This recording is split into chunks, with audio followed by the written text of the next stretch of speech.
Good morning. Good morning, YouTube. How are you on this fine January morning 2019? I wanted to share some really awesome insights around law of attraction for crazy people, because that's often, I feel anyway, what happens when you go down the manifestation route and things aren't necessarily super obvious, and yet you're doing all the shit you're supposed to do, and there's other stuff happening too, and you're like, oh my god, why am I manifesting this? And this is often, I would say, like the roadblocks, the pitfalls, the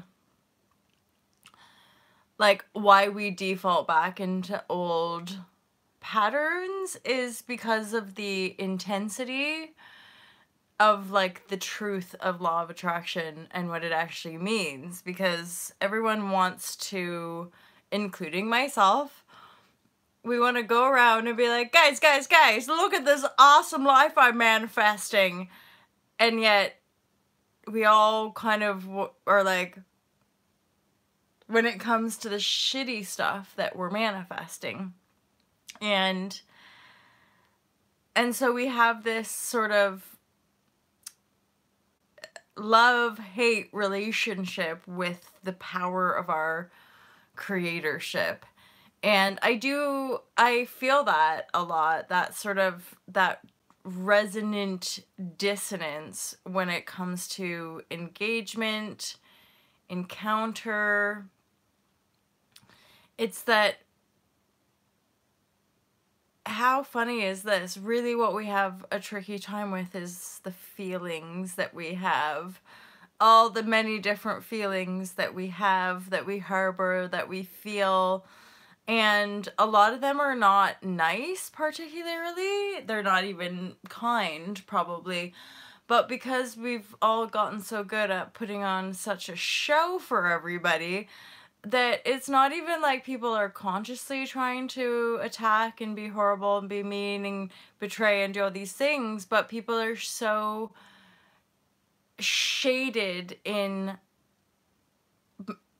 ways of denying that we don't even know what we're putting out there, what kind of signals we're putting out there.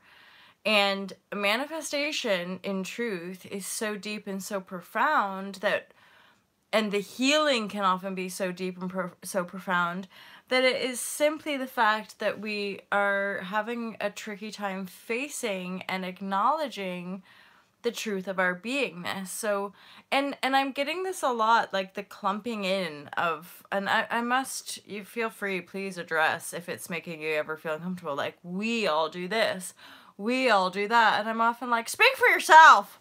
You know, we don't need to. I think it's a default pattern actually, where we clump ourselves in with like a group of people, which makes us feel supported in what we're doing, and yet in the wrong crowd, that kind of thing can be really like off, really false, if you're like looking at somebody who's doing something and being like, well, yeah, it's because we haven't been doing it. And you're like, one of you has been, but the other one hasn't. But we like to clump our kind of faults all together, or our, and I guess this would fairly relate to like the idea of spiritual bypassing, which anyone can throw that label around. In essence, one could say that it's only ever a reflection of like stuff that's going on from within us, but inside my awareness there is a vast difference energetically when you're just observing reality via a lens of love and compassion and like discernment in energetic dances. Hey Scott, Zach, how are you? Yeah, like discerning energetic dances, yeah, and not being invested. I would say the only time we have kind of feedback in a way that's really deeply uncomfortable for the energy body, the emotional body, is like when we're trying to control it. Because when we're rigidly trying to control something, clearly there's a grip on it. And then when that grip is coming undone, it can either hurt or it can shine light on things that are not very comfortable, like jealousy or resentment or bitterness, and these sorts of emotions that increasingly in our well-being industries we want to all pretend like they don't exist. You know, like, oh, two yoga teachers, they could never be jealous of each other. They're yoga teachers. And you're like, yeah, well, this is part of that, like, jumping ship and or merging of very profound, you know, spiritual practice, i.e. the yoga, into a very superficial system of control and domination, and then trying to squeeze those two together. You have factory-like trainings that are churning people out, and in fairness, like, a month of practicing yoga doesn't necessarily guarantee the full embodiment of the, well, the time it takes to yoke that practice. Hey Patrick, how are you? Right? So that's pretty typical. That's pretty much what, like, a standard 200-hour, you know, Yoga Alliance training is just this, like, a 2-month thing. And I'm continually amazed at, like, the depth of yoga as a practice that you can't standardize ultimately, because it's like an elixir point from within the self. And yoga and law of attraction, to me, they went hand in hand. However, I was amazed at how, like, the yoga industry and or studios and or practitioners, and this actually happened to me. A yoga teacher studio person asked me to do a meditation talk, and they're like, yeah, but don't talk about the other stuff. Like, just keep it to meditation. And I'm like, okay. I feel self-responsibility goes hand in hand with our yoga communities, and or emotional awareness goes hand in hand with awareness practices. And yet, for some, I don't, and this must be so much a part of my own, like, victimhood consciousness and, like, tragic heroine story, but, like, it's like this taboo. It's like people still don't want to acknowledge the importance of the emotional field. People still want to play, like, denial games around these subtle energetic dances being played out, and then but the thing is, someone like me addressing them is that I'm like, one, with love and compassion, okay, we all got stuff. But then two, I'm like, this is not healthy. This is not good for us. This is emotional abuse. As in, straight up legit sexism, ageism, racism, all that same polarity, dualistic, harsh judgment kind of stuff. It all exists in the yoga industry, in the well-being industry, in the conscious communities, in our spiritual communities, because from my point of view, for sure, the depth of manifestation in the quantum field, the depth of manifestation, aside from a privileged, entitled person being like, how do I manifest more money? Oh yeah, huh, awesome. Just ask for it, and then your parents give you more money, or the bank gives you more money.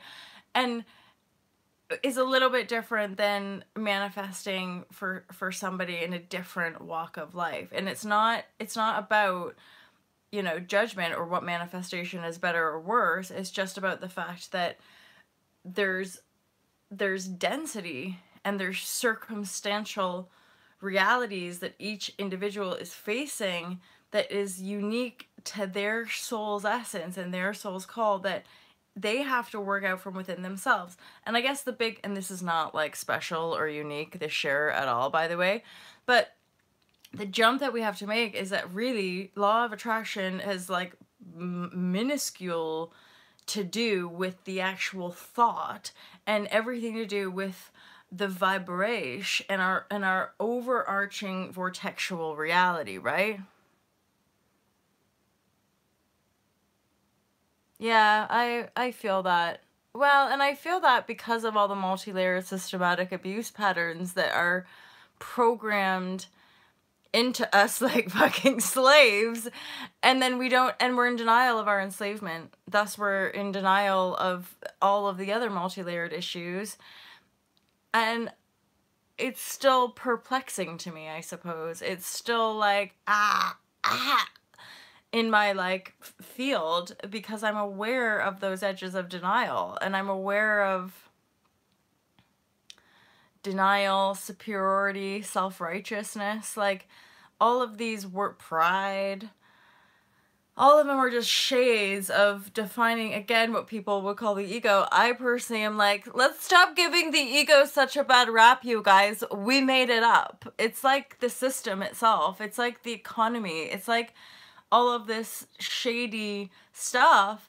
We can keep blaming it, or we can be like, oh yeah, I was part of its creation. I'm part of it.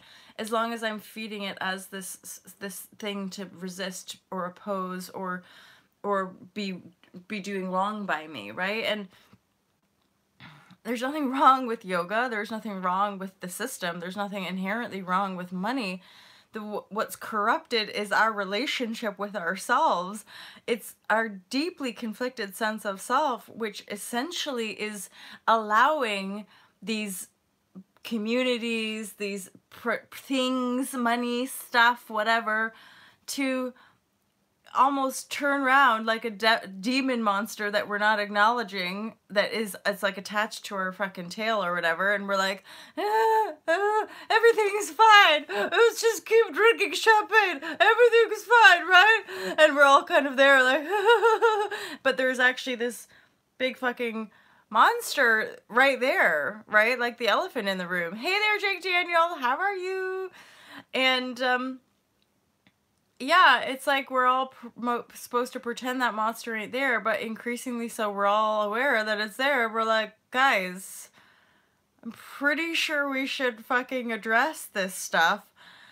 And then you have things, so little droplets that I get it less and less so, because my tunnel and inner guidance is fully tunneling right now into like my focus of the vibrations and the creations that I'm creating, right? Cheers, Scott Zach. Thanks for perfect. And I just finished editing a video for Spirituality Simplified about our divine perfection in the acceptance and love of our imperfection. That it's our imperfection that's actually unified within the perfection field. So yeah. Patrick, hi. So yeah, I just felt like sharing a little bit about the craziness of law of attraction. And like, I don't know about you guys, but like, what's happened to my life? As far as like the little princess girl who loved putting her little dungarees out the day before school, and like would get all my binders and stuff organized, and remember putting my hand up like a good girl because I usually knew most of the answers to stuff. And then, you know, the fairy tale life started to become undone, and it was mainly by the time like mid to late 20s, early 30s, started to get into the yoga, and it was like, wow, life is actually nothing what I imagined. It was nothing like what I was sold, right? And it's that whole endeavoring. I think there's a lot of us moving in and have been moving into law of attraction. I just feel like for me, law of attraction, I guess this is like the only point to me, is like law of attraction, how does it work when it comes to our unity and our totality, and this sense of opposition of people in denial of it, and yet more and more of us being like, no, it's for sure legit, but like the depth of our energetic unraveling so that we're such a clear channel of vibration, that's the inner work stuff. That's the stuff that people want to deny, i.e. like the shadow or the dark side, but they keep looping manifestations back, and they're still in complete denial. And that's part of the recognition of the empath of like, wait a minute, if you're denying something but it keeps looping back, you're still manifesting, which means you're still carrying the vibration. It's nothing to be ashamed of, but by gosh, do we have to work through a lot of shame and guilt sometimes to have the energetic discipline and awareness to hold space for like all the multi layers of darknesses and or densities. And the thing of our quantum leap as a humanity is that this is like a collective agreement. It's something we're all like sort of contracted to, I believe anyway, or maybe these are new contracts that we're weaving. And in that new contractual sort of focus, we're up leveling our energetic frequencies, right? I want to read your thing. Way too much on positive, nothing wrong per se. Open to dark programs, not like teachings, Jen. Is not. Well, and I would say that actually law of attraction is maybe another false flag or false light.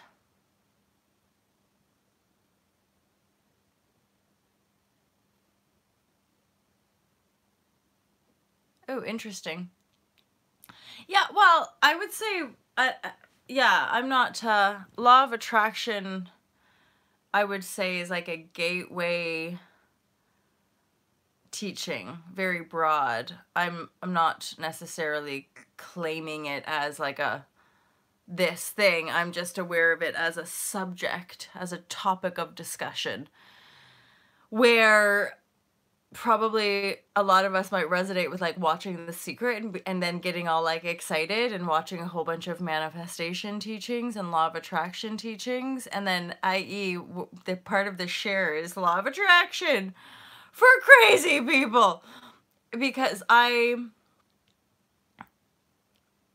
specificity of how we attract, of how we manifest, and then I guess you could say the rabbit holes. One of you mentioned in a comment about like you're intrigued by my cult programming or something like that. Yeah, no, it's absolutely a function. It's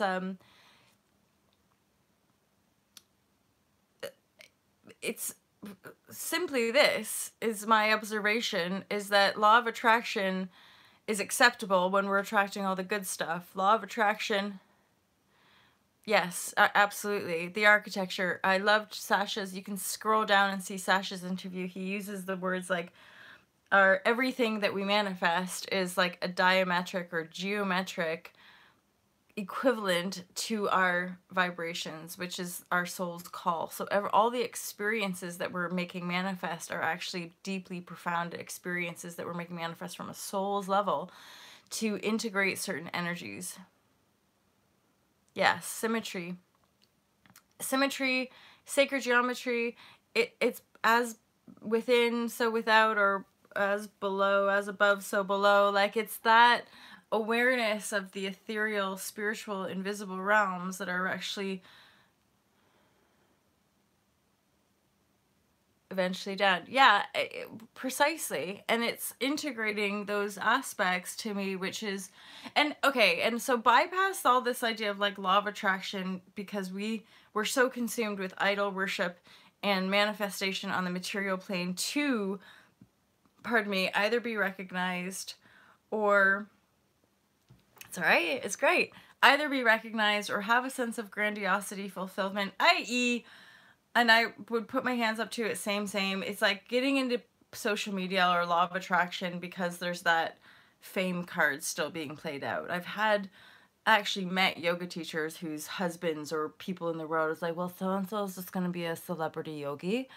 And I was like, oh, is that a job position? Is that like something we do in the yoga biz? And this was after, or for me, a profound step back in desiring to heal from the acting industry, which is like the underlying insecurities and desperation. So I'm just aware of these subtle energy threads that are acting themselves out in various tiers of our society, which of course is always just a reflection of our own self. And for me, it's helping me to deepen, I suppose you could say, like a quantifiable understanding of the operations of law of attraction from within the self.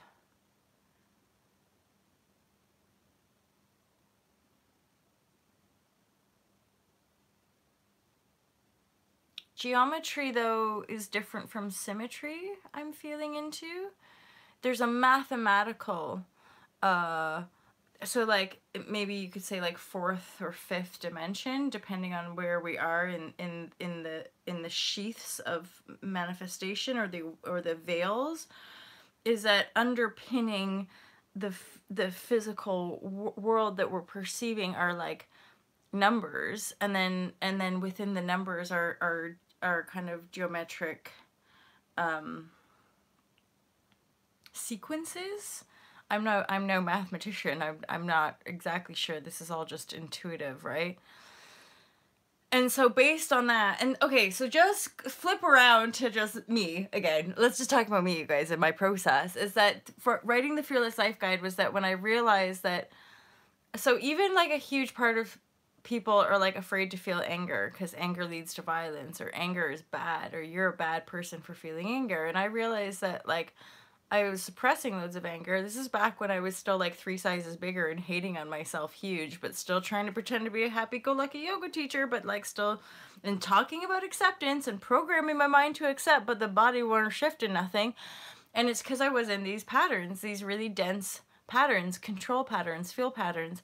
And I had to break through, i.e. I had to feel anger to then penetrate the anger veil and then see through to all these different layers of wounds, i.e. shame and guilt. Shame and guilt as an energetic wounding that you're in denial of is why we perpetuate self-punishment. Guilt and punishment go together. Blame and attack go together. So if we're being attacked, there's still an unconscious energetic in us, i.e. a wound or a protective mechanism in our energy field, which is pulling in, attracting in that blame. If I'm attacking myself or blaming myself or judging, and i.e. judgment is blame, judgment is attack, or an in like imploded thing where we do it to ourselves, but then we just attract it outside of us. So it's all infinity symbol, one and the same thing. Everything is merging and attracting. It's only when we unify, i.e. become the presence field. So that's us in our presence, feeling the totality of our beingness and not denying any of the wave or storm that comes through. And I've noticed in some more, I don't even want to use the singularity language, but more male dominant teaching. So like a lot of the ancient yoga practices, which were, male dominant, and then even I think about Eckhart Tolle or Deepak Chopra or Wayne Dyer, and then how we brush over. It's almost like our culture, we've just continued to brush over stuff, and there's this energetic healing. Here's the for me though, the big bit of continuing the conversation, and for me as a being, why I like to keep moving things forward is that even the process in the book, I'm aware like I can drop that. There's at some point, because I talk about karmic backlog, which is really totally connected with emotional waves and storms. Certainly storms when you're really shifting and like in some really deep emotional processes, which again, you'll often need some withdrawal time to really go deep into your vessel to clear out some of these imprints that we're carrying, or like clusters of energy, emotional trauma wounds that are like deeply layered, and that we can shift them in one storm. So the karmic backlog is like an integration process based on various timelines that we have running, i.e. an aspect of our schism or fractal state. And then as we remember, we integrate all of the galactic self, the past selves, the ancestral wounding, which for me personally is less of a memory and image than it is an actual visceral embodiment feeling, and sometimes flashes of memories of different timelines or different existences, right? So we learn and remember via these emotional storms, become the eye of the storm, watch these layers being delayered from your existence, and then continue to rise. And this is the subtlety of the deduction and discernment within my own self and my own lifelong practice as an academic and critical thinker, and a deeply emotional feeling and compassionate person, was to root out these things, recognize it's not just about positive thinking, it's not just about and then the polarity is like it's not about always being in the process, and always I talk about that as well. Like feeling your emotion isn't wallowing, it's not feeding it, it's not going, yeah, I know, I'm so wounded. It's like, yeah, We're all fucking wounded. I've had loads of bullshit be happening to me, but I'm attracting that. And I don't have to take it personal, and I don't have to pretend like I'm special or holier than thou because I'm dealing with my emotional baggage. When I look around, I'm like, we're on the cusp. We're right here. We're on the bridge. We've built the bridge. We're walking through the bridge, and now we're just waiting for our brothers and sisters to come along and join us. Don't worry, we're not going to judge you. We all have the fear. And it's like moving us gently and ushering us gently along. I am aware of our propensity to want to do the idol worship, and I would say, oh, thank you. Yeah, I really love them. And the thing is, I love the male, like, I love it all. I love it all. I really, and I don't, I'm encouraging myself to move out of, like, dualistic language, although it's probably everywhere. I.e. moving away from the construct of talking about patriarchy, talking about, yeah, dualistic themes, because it's not true, and I've been greatly taught and impacted by male and female teachers. Some of my best yoga teachers have been female teachers. Some of the best, like Eckhart and Wayne Dyer and Deepak, have been huge guiding lights for me on this path. As is, like, Bentinho, Teal Swan. Yeah, Teal I started watching way back in a show called Spirit Science, back in, like, 2012, I believe. The Secret was a woman, is a woman. I love, so Esther Hicks I have an interesting perception of, because I do feel it's just Esther is the epic female being that she is. I would say it's almost like a generational thing, and us merging more into our unity state, because I don't, even though I use the words like transmission and download and channel, I'm very aware of internalizing the aspect of an external source. So, like, maybe it's just more digestible for people to listen to Esther with an idea that she's this Abraham entity, but I still, the way I feel into creation and consciousness is that Abraham is Esther. Esther is Abraham. I'm Abraham. I'm Esther. We can all attune to those certain frequencies, but we are that frequency as well. It's not like an external form. Teal, I just believe she's authentic and has fine awareness around these things, and it's always been helpful to me. Yeah. Yeah, so much less split than it appears to some outsiders. I agree. And right now, I'm just not really into anything or anyone. I'm not watching anything external except for, like, trash TV. When I'm chilling, in fairness, I'm doing a lot of editing. And I guess, Patrick, you mentioned about, like, gurus, and I guess it's just that. I'm just not into externalizing idol worship and gurudom. I'm really someone who's like, I appreciate people engaging. I am just fully aware of, like, putting ourselves on these platforms to permission one another to be our own gurus, to be our own teacher, to be our own. My awareness as a little piece is, like, don't deny your emotions. They're huge. They're very important. And I'm somebody who will always reiterate and remind people, anger is okay. It's healthy. There's a lesson in A Course in Miracles that says anger is never justified. Now, knowing that lesson in A Course in Miracles is what allowed me to hold space. But what I've realized over this course of time is that we don't want to get back into bad habits of repressing the anger. Because that's where we have these explosive tendencies. It's by years and years of suppression and denial. That's why we fucking drop bombs and kill one another, is because everyone's walking around, like, with burning rage without a vehicle and without an outlet to express it. And then if they do express it, they then feel bad. And then there's all this, like, where you just said something with, like, my dad. It's like, it's like cross the board, right? Collectively. And that was something even early on when I was endeavoring all this, especially as, like, a perfect yoga teacher. I know. If anything, let all of that go. Just shine light for them. Just love the just love them. Like, that's what I've unraveled and released, right? Like, literally, I don't try to force, I just literally accept love, because there was a few emotional storms that I processed that really came into this space of compassion, where I was like, oh, this is why you can't force this shit on people. It's a choice. I choose to enter into that field, and it's painful. It's really painful, or it's dark, or it's, right? And it's scary. And Jake, you said something as well about like any other teachers or any idea of external liberation. I would agree.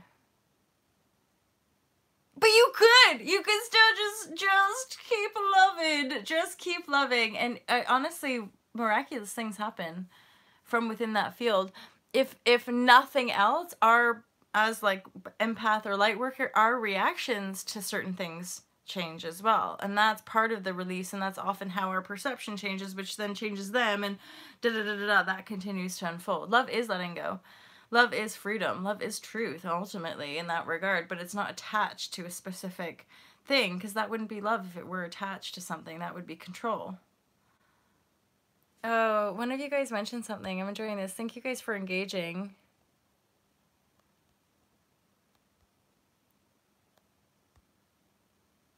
Oh yeah, that was it. Thank you. It's about escape. Both are unreal. I agree. And I had one of you guys, Rochelle, mentioned this a while back with me, which was another one of those like, of ascension and this idea of higher or lower. Even the idea of, and then another, one of the guest speakers actually on Spirituality Simplified mentioned, this is I think before the actual interview, but she was even talking about the falsehood of raising ourselves up, raising our vibration.